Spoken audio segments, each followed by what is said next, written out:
ನಿಜ ಹೇಳೆ, ನಿನಗ ಆ ಮನೆಯಲ್ಲಿ ಯಾರಾದ್ರೂ ತೊಂದರೆ ಕೊಡ್ತಾ ಇದ್ದಾರಾ? ಏಯ್, ಏನೇ ಮಾತಾಡ್ತಿದ್ಯಾ?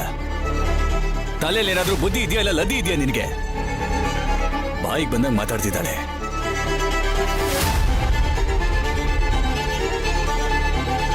ಏನು ಏನ್ ನಮ್ ಸಪ್ತಮಿನ ವಿಚಾರಣೆ ಮಾಡ್ತಾ ಇದ್ಯಾ ನೀನು? ನೀವ್ ಏನಾದ್ರೂ ಅನ್ಕೊಳ್ರಿ, ನನಗೆ ನನ್ ಮಗಳ ಜೀವನ ಸರಿಯಾದ ದಾರಿಲಿ ಹೋಗ್ತಿದ್ಯಾ ಅಂತ ಗೊತ್ತಾಗ್ಬೇಕು. ಸಪ್ತಮಿ ಆ ಮನೆಯಿಂದ ಈ ಮನೆಗ್ ಬಂದಾಗ ಅವಳಗ್ ನಿಮ್ಮನ್ನ ನೋಡಿದ ಖುಷಿ ಆಗ್ಲಿ ಸಂತೋಷ ಆಗ್ಲಿ ಅವಳ ಮುಖದಲ್ಲಿ ಕಾಣಿಸ್ಲಿಲ್ಲ.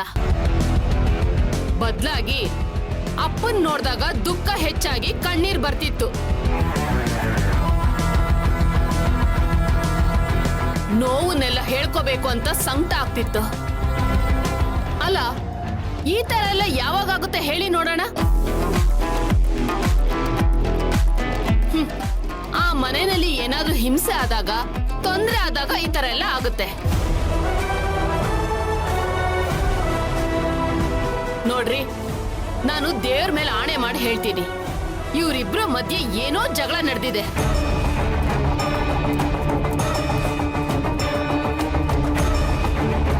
ಅದಕ್ಕೆ ನಮ್ ಸಪ್ತಮಿ ಮನ್ಸ್ಗೆ ಬೇಜಾರಾಗಿದೆ. ಆ ವಿಷಯನ ಸಪ್ತಮಿ ನಿಮ್ ಹತ್ರನೂ ಹೇಳ್ದೆ, ನನ್ನ ಹತ್ರನೂ ಹೇಳ್ದೆ ಕಷ್ಟ ಪಡ್ತಿದ್ದಾಳೆ.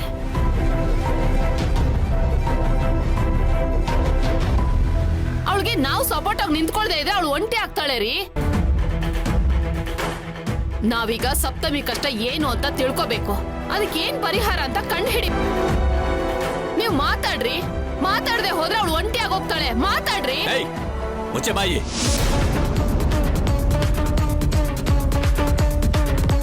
ಅದೇನ್ ಕೆಟ್ಟಾಗಿ ಯೋಚನೆ ಮಾಡ್ತೀಯ? ಅಪ್ಪ, ನೀವ್ ಕೋಪ ಮಾಡ್ಕೋಬೇಡಿ ಪ್ಲೀಸ್. ಅಲ್ಲಮ್ಮ, ಇವಳು ಮಾತಾಡೋದು ನೋಡಮ್ಮ.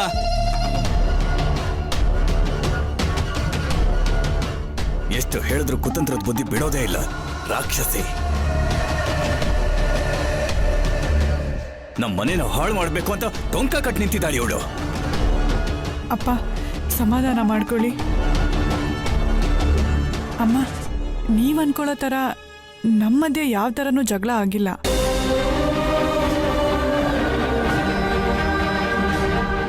ಹಾ ಹೌದತೆ, ನಾವು ಹೊರಮಗೆ ಇದ್ದೀವಿ. ಸುಳ್ಳು ಹೇಳ್ಬೇಡಿ.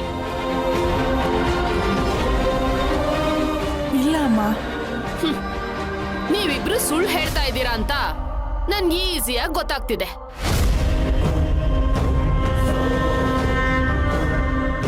ಸರಿ ಸಪ್ತಮಿ, ಒಂದ್ ಕೆಲ್ಸ ಮಾಡು.